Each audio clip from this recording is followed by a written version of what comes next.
On today's show, Tougher Mudder World Championship recap, a reminder about our first ever call-in episode tonight, and we talk World's Toughest Nutrition with Ken Roberts. This is the World's Toughest Podcast.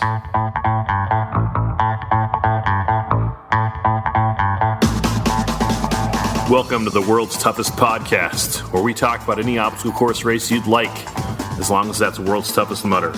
Each week we talk to members of the WTM community and share stories of success and failure in the single greatest event in OCR. My name is Will Hicks, and this is the World's Toughest Podcast.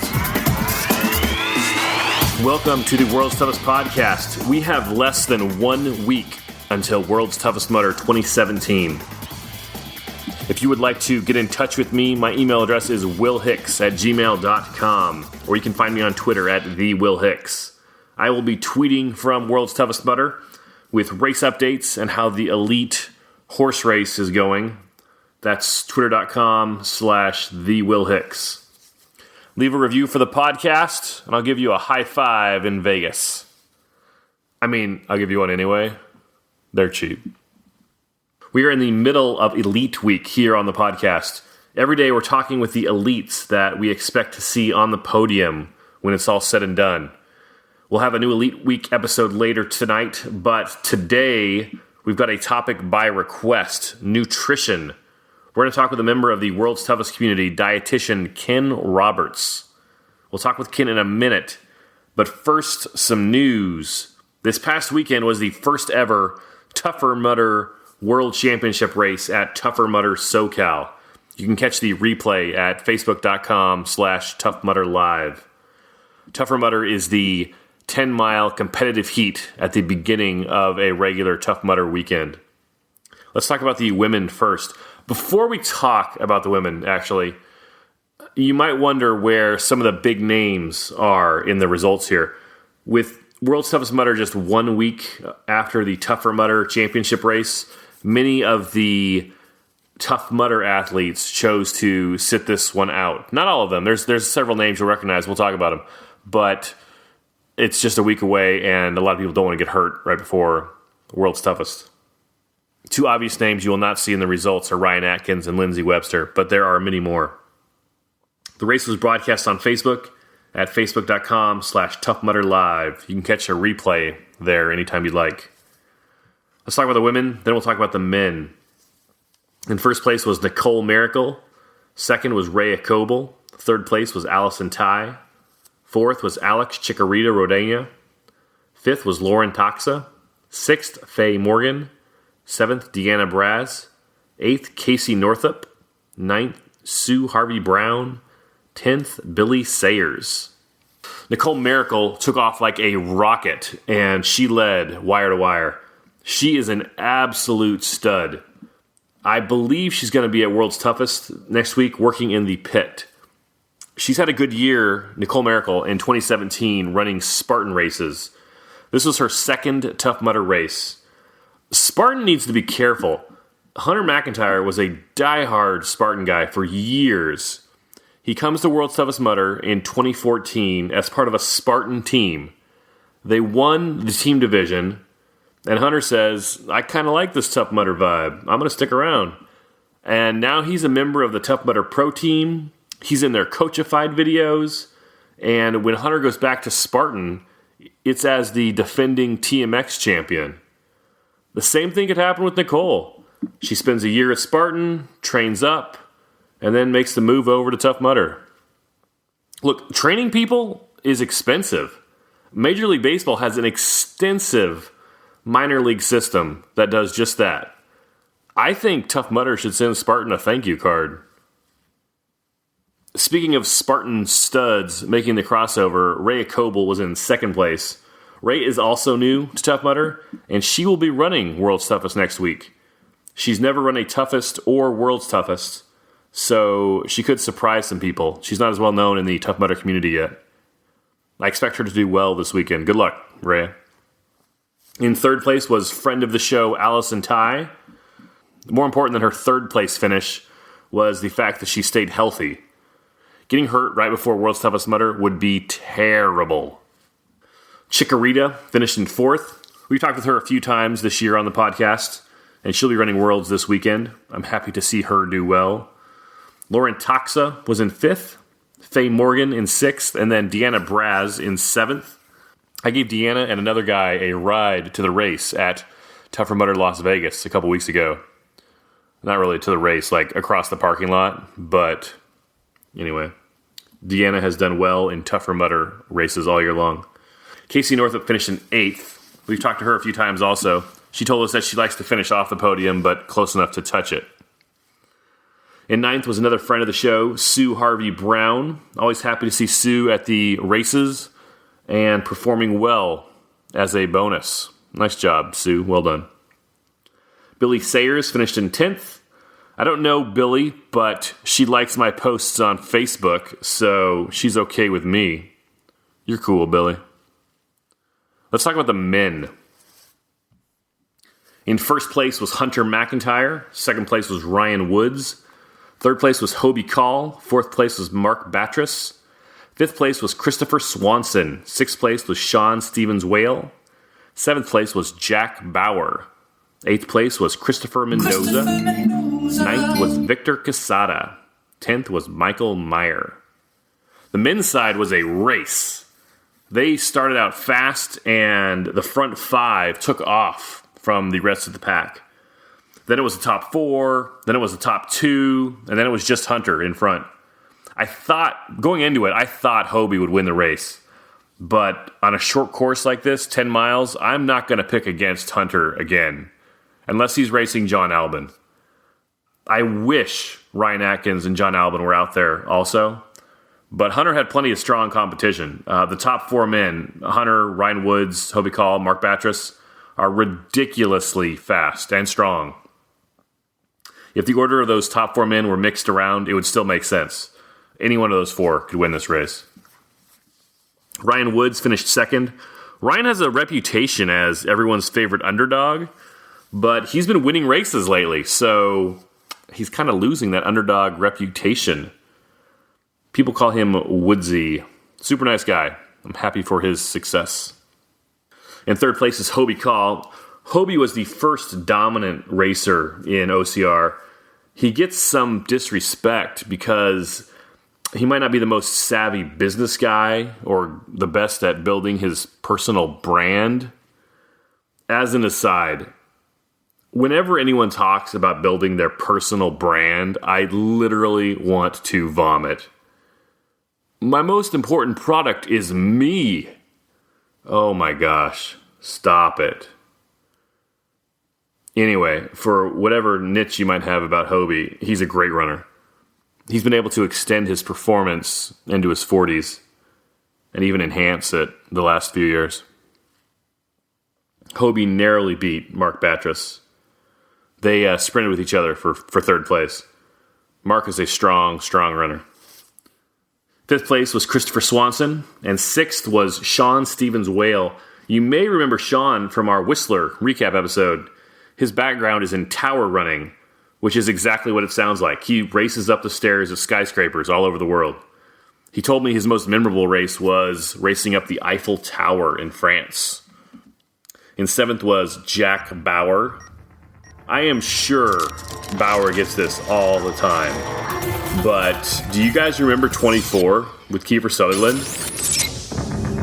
Right now, terrorists are plotting to assassinate a presidential candidate. My teenage daughter is missing. And people that I work with may be involved in both.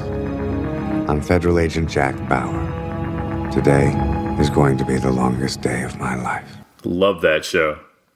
My favorite season was the one where there was a person at CTU who was a mole, and you thought it was this one person, but it was actually this other person. But then it turned out to be the first person all along, and Jack Bauer was trying to find a bomb before it went off. Where's the bomb? Tell me where the bomb is! Where's the real bomb? Where's the bomb? Go whine somewhere else! Tell me where the bomb is! Tell me where the bomb is! Anyway, Jack Bauer, not that Jack Bauer, finished 7th. In 8th place was Christopher Mendoza. In 9th was Victor Quesada, and in 10th was Michael Meyer. Speaking of Christopher Mendoza, I got to meet his parents at Tougher Mudder Las Vegas last week. Super nice people. Super nice, super sweet, super kind. Do you want to hear something crazy? Guess what Christopher Mendoza's dad's name is? Christopher Mendoza. Unbelievable, right? Christopher Mendoza. This will blow your mind then. Guess what Christopher Mendoza's mother's name is? Christopher Mendoza. Crazy, right? Christopher Mendoza. Almost unbelievable. Christopher Mendoza. If someone told me that, I don't think I'd believe them. Congratulations to everyone who raced in the Tougher Mudder World Championship, and especially to Nicole Miracle and Hunter McIntyre for their wins and the $10,000 prize. Next year, the Tougher Mudder World Championship will be held on September 22nd. That's at least a good month and a half before World's Toughest Mudder, which they haven't announced the date or the venue yet. But you can see the full Tougher and Toughest schedule on our Facebook page, facebook.com/World's Toughest Pod. A couple more things before we talk with Ken Roberts about World's Toughest Nutrition. Don't forget about our first ever call-in episode tonight, Monday night. The Monday night before World's Toughest Mudder. From 9 p.m. to midnight Pacific time in the U.S. I'll be taking calls at 619-378-4369. That's 61 Wee Rug Fox. 619-378-4369. You need to save the phone number now. Tonight at 9 Pacific, call with questions. Call with the mileage you're going to run this weekend. Call your shot before it happens. Then you can say, I told you so, afterwards. Call with your elite predictions. Who's going to be the men's winner? Albin or Atkins? Don't forget Trevor Sykos and Robert Killian. What about the women? Will Stephanie Bishop repeat? Or can Lindsay Webster dethrone her? Don't forget Allison Ty, Suzanne Kraus. Those two women finished in second place in 2014 and 2016. They've both been close, and they all want the win. And Morgan McKay, and Chikorita, and Zoe Chazen. Last thing, before we talk nutrition, let's read some iTunes reviews. This one is from Canada. Love our Canadian listeners. I ran Toughest Mudder Whistler this year. My favorite venue I've ever been to. Love Canada. This is from Van City Simon. 5 stars. Hi, Will. Great job on the podcast. It makes me feel absolutely connected to this amazing tribe of people. This has become an integral part of my longer training runs, and I really love all the information, interviews, and your relaxed style. I felt so bad for you when you announced you wouldn't be running WTM this year because of an injury. Heal fast and keep up the great work. Cheers, Simon. Thank you, Simon. I appreciate the review. I don't know Simon, but I know Van City is the name of Allison Ty's Ninja Warrior obstacle training gym in Vancouver. With that review, Simon, you just left, we are now officially the #1 OCR podcast in Canada, as well as in the UK. So, thank you for that. We're #2 in the US, but we are gaining. Yeah, I don't really want to talk about it that much, but I won't be running at Worlds this year. I'll be there pitting for friends and meeting people and loving the community, but I hurt my knee at Tougher Mudder Las Vegas last week. It was on the very first obstacle. You know those black pipes they like to send us through sometimes at Turducken or Shawshank? They had a bunch of them laid out sideways, and you had to go over them. They had 3. And it wasn't even an obstacle. It wasn't even on the map. It was just a stupid little thing to kind of break up the crowd at the very beginning. I went over one of them, and my foot caught funny, and I heard a loud snap. My body went one way, my knee went the other way, and I thought I broke it. I thought something was broke, like physically broken. But I limped along for a while. I should have quit right then. I should have stopped and just left. But it was like I'm not exaggerating. It was like a quarter mile, less than 2 minutes, 3 minutes into the race. I limped along a while after it happened, and the Tough Mudder Facebook drones caught me limping. It's looking really good. It's just like short, choppy steps as she goes up there, keeping the chest forward, keeping her body forward, so she's almost falling up the hill is what the technique is going to be. I believe she's going to pass a very slow Will Hicks. I think that is Will Hicks of the World's Toughest Podcast. She's gonna go right by. What do you think do you think he's like waiting for cell phone reception? I think he's doing what I'm going to do later, which is walking up that hill. That was Coach and Matt B. Davis of the Obstacle Racing Media podcast on the commentary. Thanks to Tough Mudder for the audio. I walked with Jim Campbell for a while, but I had to bail at about mile 6.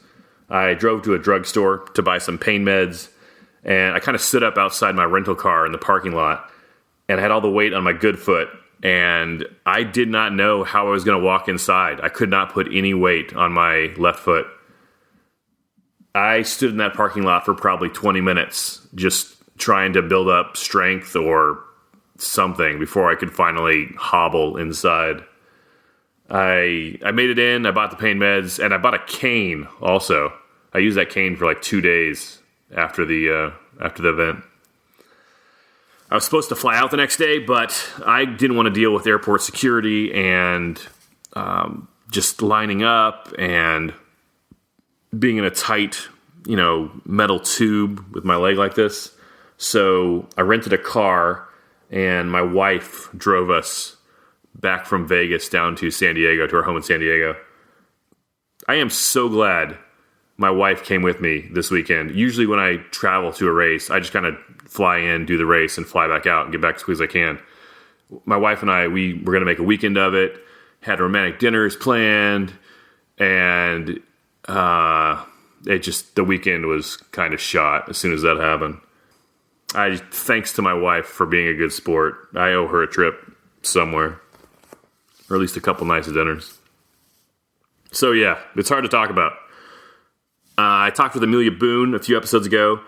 She said how she has a bad hand injury and she won't be able to compete in the women's division this year. And you could hear the pain in her voice. Not the physical pain, but like the emotional pain. It's like something's been taken away from you. I can't even imagine how she feels. I've been looking forward to World's Toughest all year. She's actually been training for it all year. Sarah Knight is in a similar boat. She's having Achilles problems. So she won't be able to compete this year either. So I'm fine. I only had to use the cane for a couple days. I'm limping around my house like an old man now, but I'm getting better every day. The x-rays came back clean. I am waiting on the MRI now. My doctor said it's not an ACL or an MCL injury, which is good. It's probably a torn meniscus, so it just depends how badly torn it is. So yeah, for me not wanting to talk about it that much, that's me talking about it a lot. Anyway, I apologize. That's far too much personal information you don't need to necessarily care about. All that to say, I'll be there in the pit. I'm just not on the course with you. Find me and say hey. Be good to see you. Thanks again, Simon, for that review. You can also leave a review on your iPhone by opening the Purple Podcast app and searching for Tough Mudder.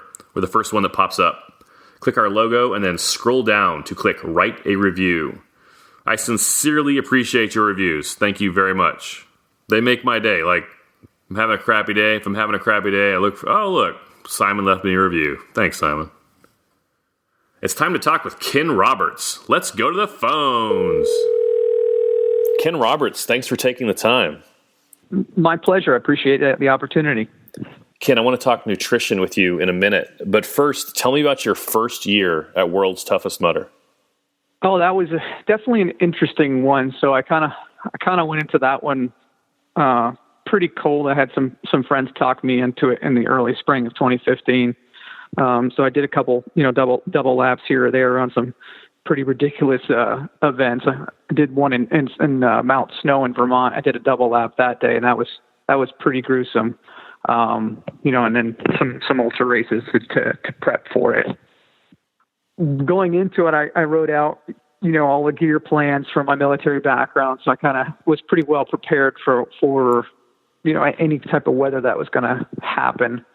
because it was definitely it was pretty chilly that year. There was obviously no sandstorm, but the air temperature got really, really low right off the bat. So I had my plan and put on my wetsuit pretty early, and I remember wearing that thing for probably a good 19 hours. Nutrition-wise, everything was sound. I mean, going into it, I didn't really have any complications or any issues. I had plenty of energy. I was, no GI issues, no complications except for around lap 3, and it was rolled my ankle, as randomly happens to some people. And I recall taping it up, slowing down my pace a little bit to try to work it back in. And then I went back out on a second lap, much slower a fourth lap before midnight. And it was the pain got worse, but I didn't want to drop. So I ended up going back into the pit, elevating it, taping it up, taking some pain meds. And then I had to take a few hours to recoup on that one, unfortunately. And I went back out much, much slower pace, around 6 a.m. and completed a few more laps. So they recorded me, I think, at 45 miles officially. It was 47 and some change on the clock when you don't count penalties. But that, I was in the pits for probably a good 4 hours trying to tape it up and get it recouped enough to go back out. I remember finishing, I made the mistake of not going on, not waiting like a lot of people did before the cliff. A lot of people didn't want to be back on the course or the beginning of the course after the 24-hour mark. And I was 20 minutes prior to the 24-hour mark, started in my 10th lap, and probably got about a quarter of the way. I think I was on the king, not the King of Swingers, but the Funky Monkey, the upgraded one there. I got to about that, and I was dragging my foot at that point. I couldn't pick it up anymore. So I finished. They had to pick me up because my leg was too immobile. But luckily I was still on the course and actively pursuing, with plenty of energy, just in excruciating pain. When they pulled my shoes off, my foot was all black and quite a bit swollen, but nothing too serious. I still finished and still, completed everything and was on crutches for about a week and a half, and then running a half marathon, several weeks later and getting a PR. So it worked out well. It was definitely a learning experience. And sometimes there's things you can't plan for. You can't plan for an injury. It happens. That sounds like a pretty bad ankle roll.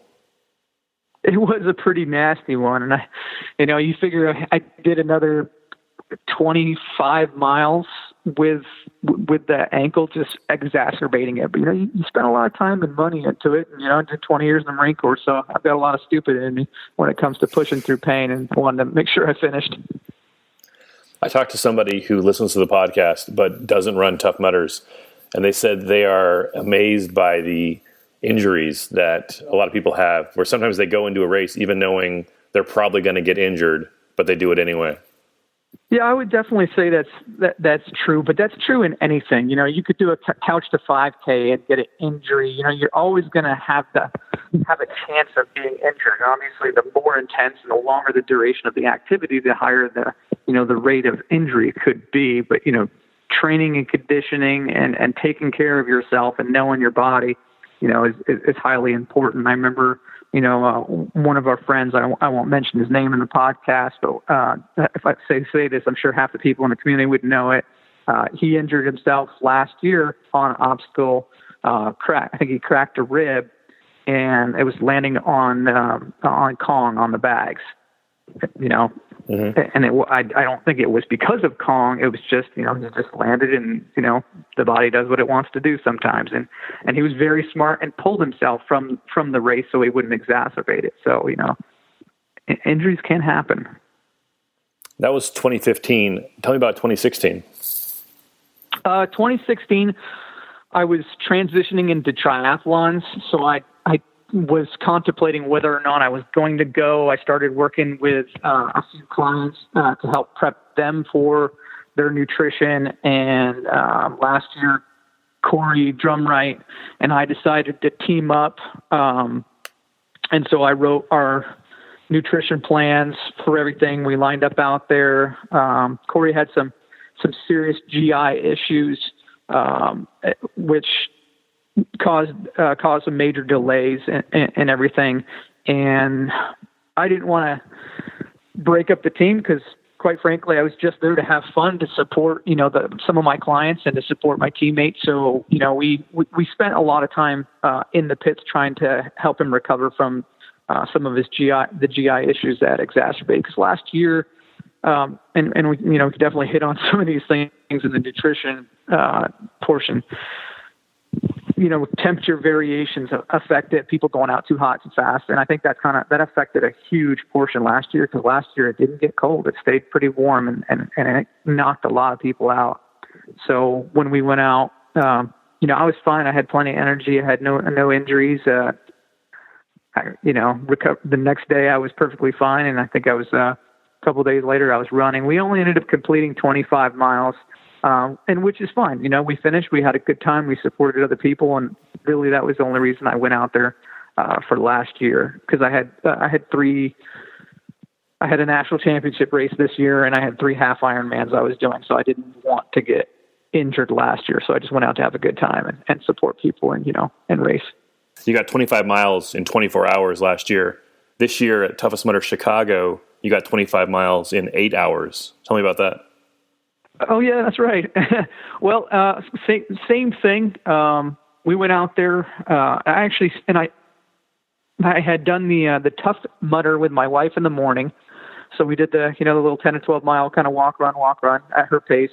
And then, went back, showered, rested up a little bit, had all my nutrition, everything all planned up, my gear. And, I went out there and, I had my pace set exactly what I wanted to run. And I did it. And I know, I had some penalty miles in there because I've got some injuries in the military that I know certain things that if I do them and I exacerbate them the wrong way, then they could knock me out. So I took some penalties on purpose just so that way those didn't get exacerbated and knock me out. So I actually stopped around 6:20 in the morning. I still felt great, had plenty of energy, but I was getting some tightness in some of those old injury areas. So I'm like, all right, I got 25 miles. So I'll just go ahead and, pack up my stuff, throw it in there and kind of support people as they come in. And so, that's what I ended up doing there. And it was a good time. It was a really good race. You mentioned being a nutritionist. I want to talk about some of your qualifications real quick, and then we'll get into some World's Toughest specific stuff. You have your Bachelor's of Science in Dietetics, and you're working on your Master's in Health Communications now. You're also certified by the International Sports Science Association as an elite trainer. And if I was to look at your business card, it'd say Ken Roberts, NDTR, Nutrition and Dietetic Technician registered.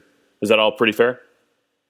Yeah, that's pretty accurate. And my master's degree is a dual internship, so I'm kind of going through and a supervised practice to work with patients and of different populations. So once I get done, I can get licensed to be able to work with anybody from infant to geriatrics with any medical condition in any population for any reason. So that'll be a great tool then. Melissa Dugan gave me your name. She said you were her nutritionist last year. How were you able to help her performance?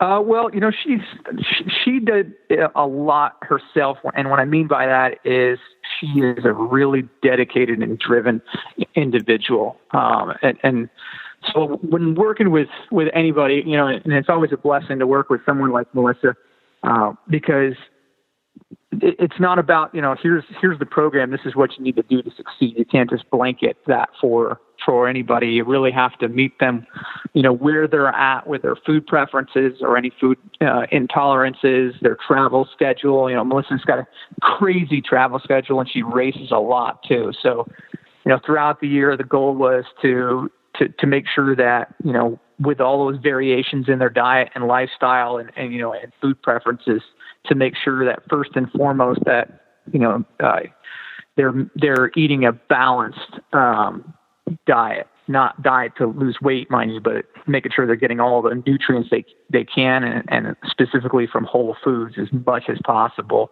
And then, from there, with that foundation, you roll into helping them to fuel correctly during training. So that way, when they're in the races, the Tough Mudders, the OCR World Championships and things like that they're practicing their race day nutrition.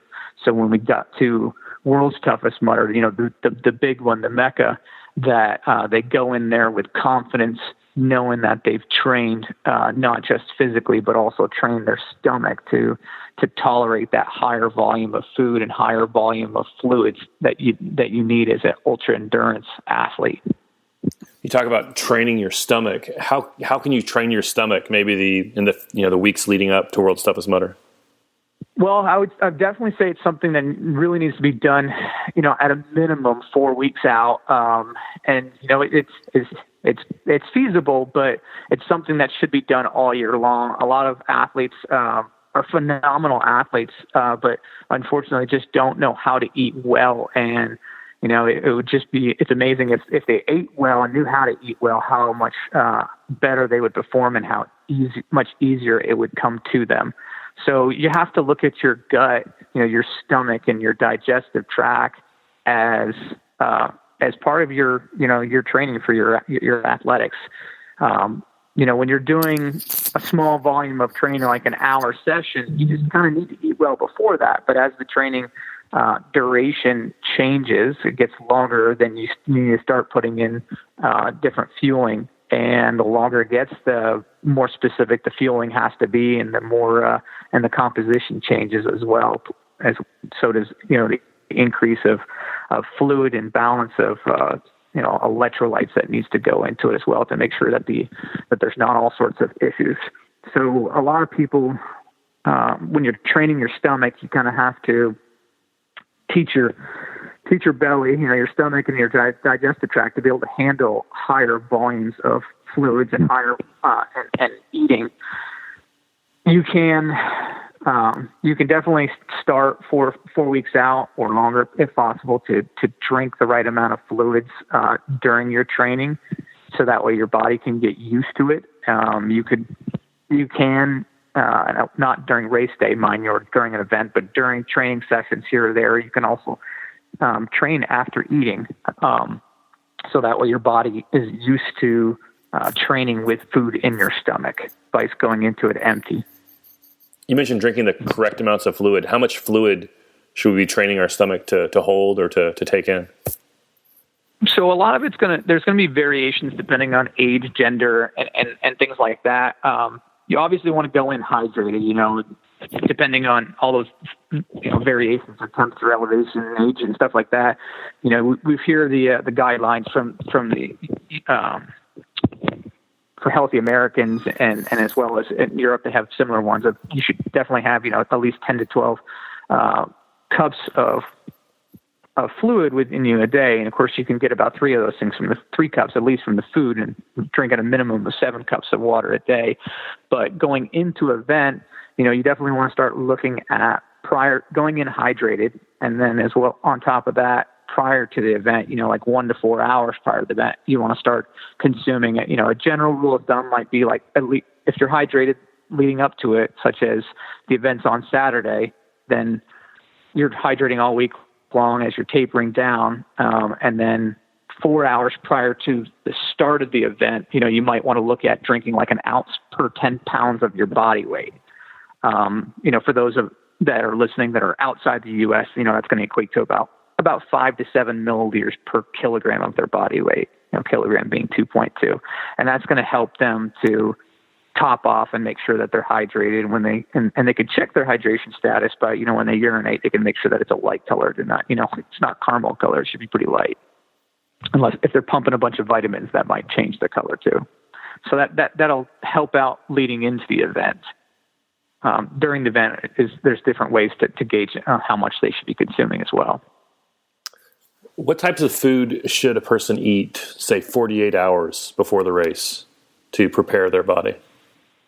So if the person's I would say 48 hours prior, they definitely want to lower their fat intake, lower the amount of fiber that they're consuming. Hopefully they consume regular amounts of fiber. But if they don't, or they do, they definitely want to start lowering it down and switching into those higher carb foods, the simpler types of carbs, so that way they can top off the glycogen reserves, the sugar that's in their blood, that's in their liver, that's in their muscles, to make sure that they're going to go into the event with a full tank of fuel, of carbs, because that's really what's going to deplete people and slow them down the quickest, is running out of that energy, that carbs that's readily available in their stomach. I mean, not their stomach, but their muscles and blood and liver and whatnot.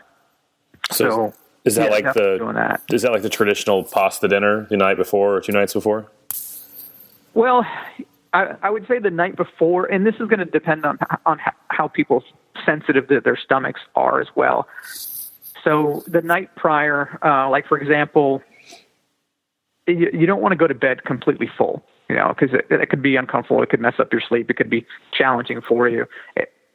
It's almost better to eat a bigger meal earlier in the afternoon if you're trying to, let's say, if you're carb loading, for example. When you're carb loading, this is going to happen 2 to 3 days prior to the actual event. So Saturday's event, then you're backtracking to like Wednesday or Thursday, and you're increasing your carbohydrate intake from up till about 10 to 12 grams of carb per kilogram of their body weight. So let's say, for example, they're 150 pounds or 68 kilograms. That's about 682 to 818 carbs a day. If you can imagine what the volume of that is. You split that up into 6 times, you're looking around a little over 100 grams per meal 6 times. If you try to get into that all in once, I mean, you're going to puke.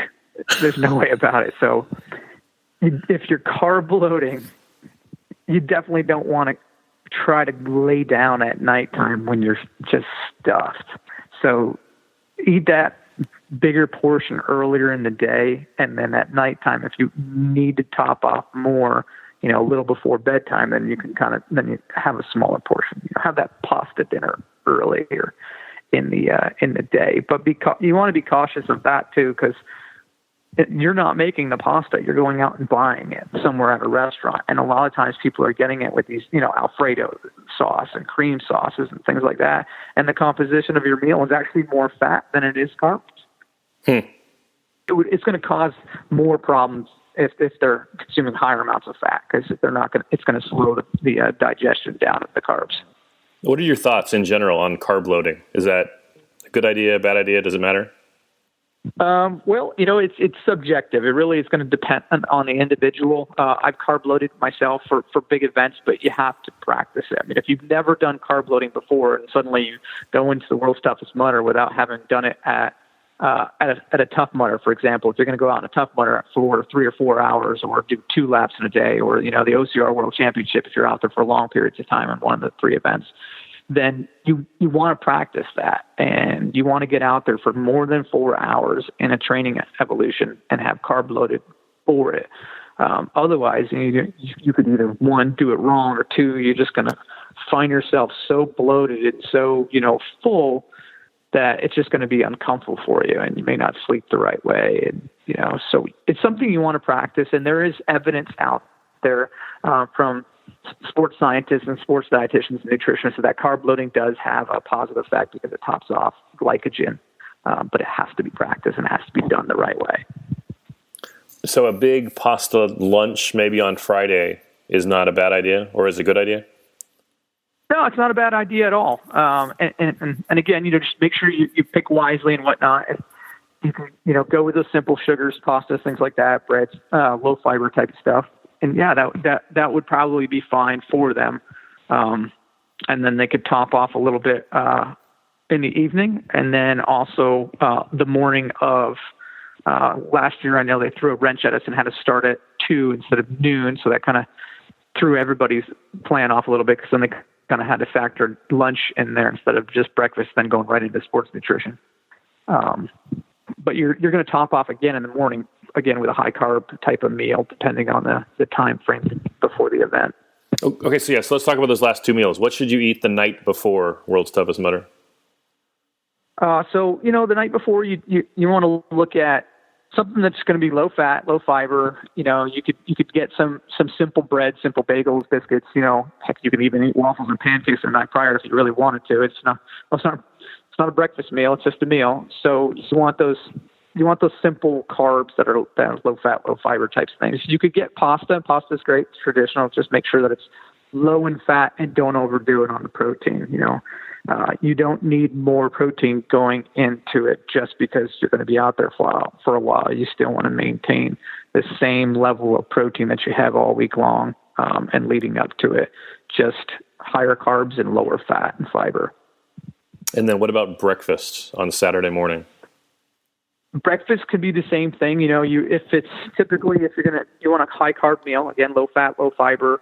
Make sure you're balancing your fluid intake as well. So that's another topic there. But for the food, a lot of people go in and they're thinking, I'm going to get some sausage, some bacon, a bunch of eggs. Those are, the eggs is one of the best sources of protein, but the rest of the stuff is going to be really high in fat. So you want to avoid those and go to things that are going to be easier on your stomach. So let's say you don't really have a lot of gastrointestinal issues. You could put it, or you could look at liquid meals, carb types meals that are more fluid type stuff, even the ones that they, like Ensure that they give in hospitals. You can use that to kind of top off, try to get it up there. But you're looking at about 1 to 4 grams of carbs, per kilogram of your body weight 1 to 4 hours prior. So if you're eating 4 hours prior to the event, you can afford to have a bigger meal because it's going to take you a little bit longer to digest it. You can have those pancakes, waffles, bagels, and biscuits with jam and honey or juice or fruit, those types of things. Even porridge, milk, muesli, those are all things that you can have in there. If lactose isn't an issue, you can have, yogurt or polenta. Those are all things that are going to be real high carbs that are going to help you out. And then the closer you get to game time, if you haven't eaten that big meat yet, and it's like 1 hour prior, then you're going to want to look more along the lines of 1 gram per kilogram of your body weight. So if you're, if you're 150 pounds, that might be just 68 grams of carbs. So, that could be like a banana and some toast and jam and some juice or something like that. And that kind of gets you topped off and ready to go into the event. You mentioned in 2016, your partner had GI issues. Another thing you hear a lot of is people saying they had stomach problems, which both of those are usually polite code for having to use the bathroom a lot. Much. How can you head that problem off before it starts? Okay. So there's a lot of things, and actually, I was just in Chicago the last few days at the nation's big nutrition and conference and expo for all the dietitians of the country, and some from around the world. So it was pretty cool. So we actually talked through some of these exact same things and GI issues, and last year was just huge because. Here I am going into it second year and just, smiling, laughing, having a good old time. No stress for me because I was just there to support people and, finish the race. So you definitely saw the field get leveled last year. And typically with runners, 90% of them are going to experience at least one symptom of stomach issues, GI issues, meaning, anything from their small, large intestines, their stomach, throat, anywhere along those lines. And if I can kind of talk about some of the symptoms that endurance athletes have in those, and kind of what some of the causes are, and I can kind of hit on Sure. How to mitigate, how to minimize some of those if you like. Yeah. So, and because this affects everyone, and this happened last year at 2016, and part of it was because it was warm, and a lot of people put their wetsuit on early because they figure the sun's going to go down and it's going to get cold, but it didn't. And the other thing, and I'll kind of touch on it, is that sprint lap is a teaser because everybody wants to get as far as they can in and not have to do certain obstacles, but really it's a huge crapshoot unless you're highly trained to be able to do that. That's going to throw out so many things for you. That's going to mess you up all throughout the event. You mean people going out? Like to go back and just. You mean people going out running, too fast? Exactly. In a half marathon, marathons, these ultra races, not to do that because it's going to affect your energy intake. But in an ultra event, such as this, where there's elevation changes, temperatures, all these variables that mess up your your stomach and intestines and whatnot, cause you to have to go to the bathroom or throw up, then the sprint lap is a dumb thing to do. You need to look at it as, you know what, let's just run my same pace that I'm going to do during the obstacles. It's just going to go faster because we're going to run past the obstacles. And the sprint lap's going to throw a lot of people out because they're going to go fast. And that's one of the big things that affects them. You know, you have these symptoms, and I'll talk about them, and some people will experience these. If it's in your upper gastro, meaning stomach and small intestines, some symptoms they may experience might be decreased appetite. They just don't feel hungry, so they don't want to eat their nutrition, which you need because you're going to slow down later on. They may feel bloated or like they're going to, acid reflux or heartburn or nausea, vomiting. Those are symptoms of the problems happening in the upper end of your, gastrointestinal. If it's in the lower, close to lower intestines, then you may be cramping. You may have the urge to go to the bathroom. You have diarrhea. Some of them may even bleed out of their rectum. And these are all common things of runners, of 90% of the runners out there. And some things that cause that include dehydration. Some things that cause that also include increasing the exercise intensity. So the higher you go, like for example, when your VO2 max, when your heart rate VO2 max gets up there and it gets up to like 70%, then your stomach is going to slow how much it processes the food, because all the blood that would, help that thing squeeze and mechanically process the food, the gastric juices, is going to go somewhere else. It's going to go to the muscles, it's going to go to the heart, the lungs, the brains to fuel you for running. So it's going to slow you down. It's going to cause those cramps. Dehydration is going to do that as well. And so that kind of ties into that food and fluid consumption. Those are things that are all going to affect like their upper gastrointestine. The lower gastro, those ones that cause people to want to poop, for a better expression, is when they go intense.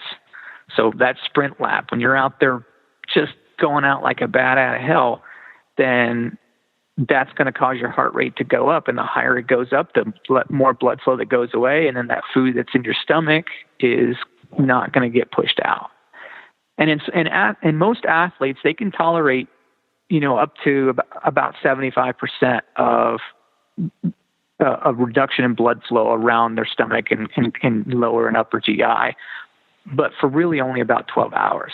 And we're not doing 12, we're doing 24. And some people are going to go past that to try to squeeze in that last bit. So those are things that are going to cause them to want to have to, to defecate.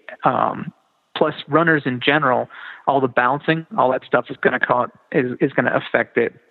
And then if they have any other pre-existing conditions that affect their gastrointestinal tracts, stomach conditions, sensitivities, Crohn's disease, irritable bowel syndromes. A lot of runners have bowel issues in general.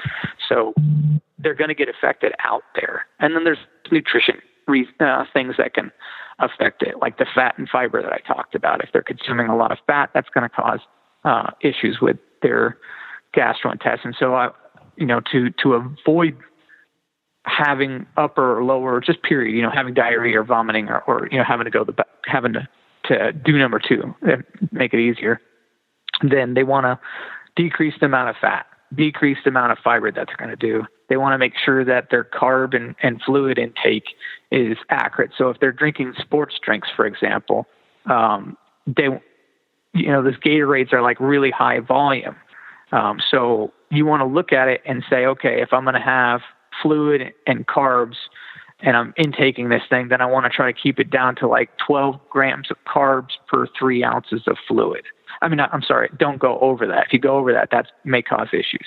Cut that in half. Go to like 6 grams of carbs per 3 ounces of fluid. So in other words, if you're going to take a gel, that's like 25 grams of carbs, then you're going to want to have about 15 ounces of water. So that's a good time to start sipping on your water when you're going to, take those fueling things to help prevent the gastric issues, the cramping and bloating and bowel movement. For others, it could be like, if they even have the mildest amount of sensitivity to like lactose or, milk sugars, or certain high fruit sugars or grains or sugar alcohols, if they have any sensitivities to those on a normal basis, then they're probably going to want to avoid those during the event.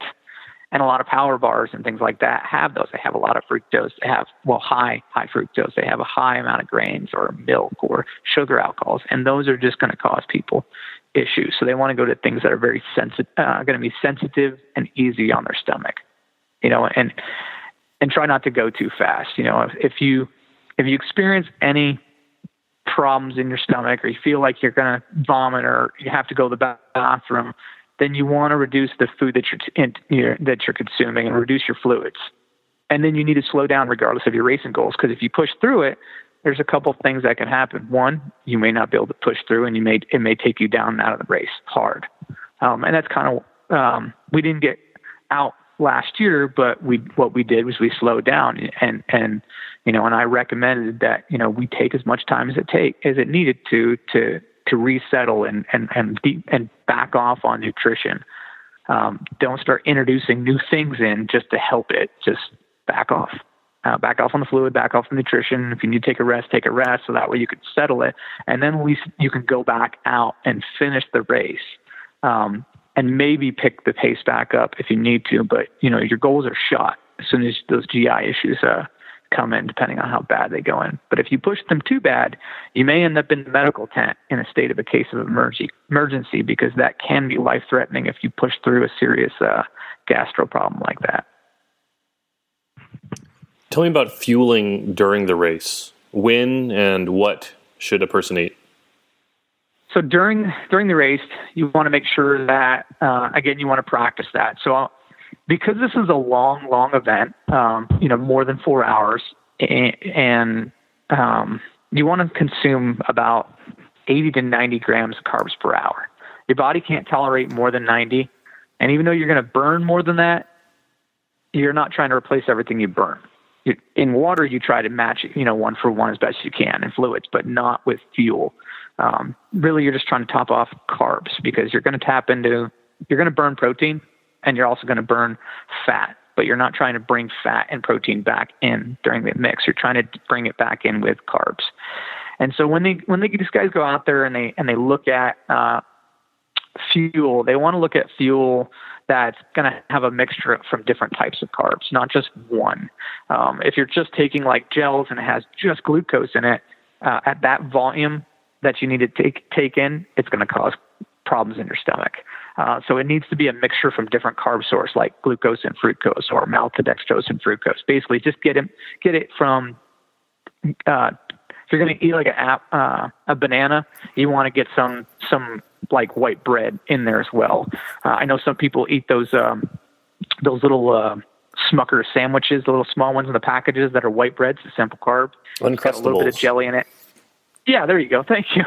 And it has a little bit of fat in there. It does, but it's really, really tiny. Those things aren't too bad, actually. They're going to digest really easy. The peanut butter's not enough where it's going to slow any digestion.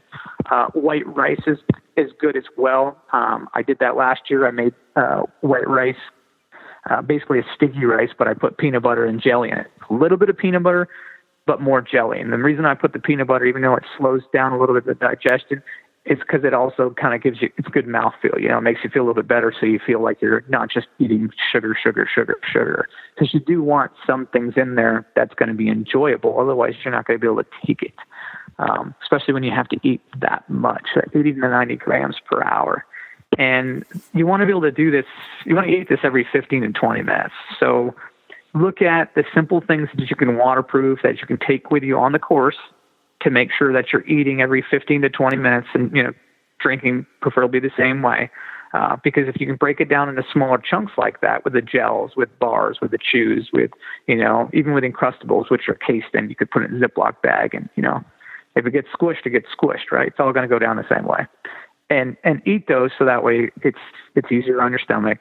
It helps, keep the energy going. And you could balance it with your fluid intake, because you don't want to go in the pit and then try to gorge yourself with the amount of food that you need to all at once, because it's going to give you a stomach ache. And then you're going to be, running back out heavy or slow, and then trying to find a porta-john, which doesn't exist anywhere on the course when you're looking for it. So it's there when you don't need it, though. So you're saying you should eat for 24 hours long, eat every 15 to 20 minutes, kind of graze the whole time? Yeah. I mean, there's going to be some windows where you're not, when you're navigating certain obstacles or running between a couple of them. But, you know, at that volume, you definitely want to try to get carbs into you on a consistent basis. And the big reason I say 15 to 20 minutes is because then you could do it in small amounts. So it's going to prevent you from getting upset stomachs. It's going to help, you know, to maintain blood glucose levels, which is good for diabetics and good for everybody in general. And you can also make sure that you're balancing your fluid intake with it as well. So, you know, you could look at it as just about like after an obstacle, you know, drink a little bit of water and take something in small and then run to the next one. Because Lord knows there's enough obstacles out there where you can, you can do it that way too. But just set yourself some sort of schedule where you're periodically getting it all in small chunks. You mentioned peanut butter, jelly, and rice. You mentioned Uncrustables. What are some other good foods you like to eat during the race? So last year I had the rice cakes. Last year I had rice cakes. I also had a little bit of oat bars that had some low fiber type ones that had bananas and some dried fruits in it. So basically, it's just kind of getting more sugar in there and had good mouthfeel. But those were eaten very, very, very rarely. It's just kind of one of those things when you're in the pits. I just, you know, I had probably 24 of these things, but I ate 2 of them out of the 24 hours just to kind of give myself something that I would enjoy. Because when you're out there, you want a mixture of sugary items and salty items, you know, so gels, sodas, and yeah, even candy in an ultra race like this isn't going to be bad. You just need to make sure that, you know, it doesn't have a lot of fat or sugar alcohols in it. You know, vegetable soups, broths, pretzels, baked chips, you know, people have those out there. I think I had a broth or a vegetable soup in there as well. I had some simple carbs, I might have had a sandwich in there or two. And then I had shakes as well. When I came in the pits, I had some shakes that were a little bit of extra carbs, a little bit of electrolytes in them, that were easy on the stomach. And then some that had a very little bit amount of protein in there, because obviously the carbs was the focus, but I did want to make sure that I had a little bit of protein intake throughout the race, not for fueling, but it would help on the recovery process when the entire event was done. Speed up recovery a little bit. Bananas and, you know, graham crackers, things like that. And those are all going to be things that are going to help out. What do you think about the guys who send their pit crew out to bring back burgers from In-N-Out or a pizza? Is that just kind of the party atmosphere, or is that good or bad? Well, I guess that's kind of, you know, subjective. Some people have, you know, a cast iron stomach and can take just about anything. I would caution people not to look out and see people, you know, eating all the burgers and donuts and things like that and go, yeah, I could do that too. Because if maybe they train to be able to do that, I wouldn't recommend it. Maybe they're not going fast enough at all that it's going to affect their stomach. Or maybe they just got a cast iron stomach and, you know, yeah, they can just party on and not have an issue. But I would definitely not advise to that. I would stick with the low fat, low fiber foods that are high in sugar, good amount of salt in it, and, you know, save the party food for the meal after the recovery meal. What about gels and goos? What are your thoughts on those generally? Gels are good and goos are good. They've got to be tested in your training, because, you know, you don't want to rely on that as all of your nutrition, because that would just be horrible just to consume, you know, what would that be? If it was 25 grams of carbs per, you'd do like 3 or 4 of those things an hour, you'd do about 3 of those things an hour for 24 hours.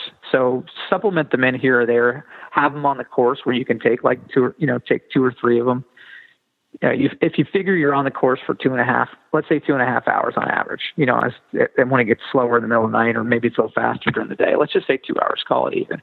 So you do 1 hour. Let's say you use gels on it, and that was 3. You use 3 gels, and that got your 80, 90 grams, and you drink some water too.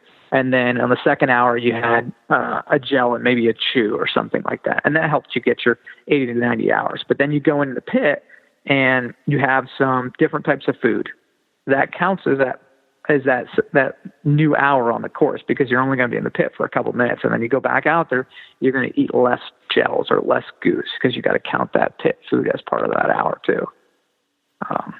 So yeah, the people need to know what works for them, test it in training as well, and use it smartly, because some chews may cause people to have issues, because they may be just glucose and not a mixture of different types of carb sources, because that's going to help. Is there anything people should definitely avoid food-wise? Types of food specifically? Well, the high fat, high fiber foods, definitely, I would definitely avoid those. I would avoid the sports drinks that have really, really high solutions of carbs. That's going to cause them to cramp up or cause, stomach issues. Those are definitely some things that I would avoid. When you're out there on the race, there's definitely a lot more options that you can consume that you should never consume on a regular basis. White pretzels, white bread, candy, stuff like that. You can kind of get away with that in a 24-hour event, but definitely don't make it the main staple of your food, because even though you want simple sugars while you're out there and salt intake, you want to try to get the stuff from food as much as possible, because there's going to be nutrients in the food that's outside of just carbs and salt that are going to help you out. It's going to be vitamins and minerals that are in food, and things that are not part of vitamins and minerals that are going to help out. So try to get as much food as you can into your body, and rely on the sports nutrition supplements or a sports nutrition fuel sparingly if possible, or use it wisely at least. What about after the race is over? Is it okay to go crazy, or should I focus on some recovery foods? Well, I definitely would say you want to focus on some recovery food. I mean, you had a 24-hour event, and I'm going to be a realist and say, you're going to want something that's enjoyable. And, it would be ridiculous to tell people, don't go out there and treat yourself. Not that food is a reward, but, if you want something, have it.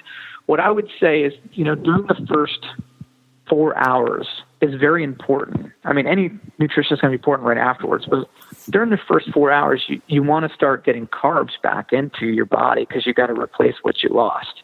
And I would even go so far as to say that, as soon as you finish, even before you leave the pit area, you're still wet and dirty, you want something that's a high quality protein. Try to get like 15 to 25 grams of high quality protein. I mean, even if that's beef jerky or something like that, or a shake, get that into you so your body could start the recovery process and repairing tissue. And then when you get out of the pit and you leave, or even if you had something waiting for you, then go ahead and enjoy it. You earned it. It's not going to kill you. Well, hopefully not. Ken Roberts, do you have any sponsors, or is there anything you'd like to plug? No. I mean, the only thing I would caution is just as a disclaimer is, provided a lot of kind of thoughts and recommendations out there. Please test the stuff in training as best you can. Don't follow the guidance of, the guy next to you or the gal next to you, because everything's going to be individual, how it affects you. So, be careful, be safe out there, and don't underdrink on your fluids as well, or overdrink. So find that balance there, and feel free to reach out to experts that not Google your friends, but experts, and just kind of ask them for tips and questions. Ken, is it okay if people email you with questions? Would you mind taking those? Yeah. By all means, they can message me, on the social media through the World's Toughest Runner and World's Toughest Nutrition. They could message me through there or whatnot, and ask questions. I can't really help them out with their clinical related conditions as they race, because I know there's a lot of amazing people out there that are doing that. Nor can I'm not going to prescribe any meals for them, but I could definitely kind of give them the right guidance that they may need to help them out, and how to debunk any myths that they may have going into it. Special thanks to Ken Roberts for appearing in this episode. Well done, Ken. Appreciate the time. There are two things you need to remember. One tonight at 9 p.m. is the call-in episode. The phone number is in the show notes. Give me a call and let me know what you're doing. Give me any last-minute questions. Maybe I can help you out. If you have any questions on gear or I don't know, just give me a call. Let's talk about World's Toughest Mudder tonight. First ever call-in show, 9 p.m. Pacific time in the U.S. Second thing is leave a review on iTunes. I would appreciate it. I'll see you guys in Vegas.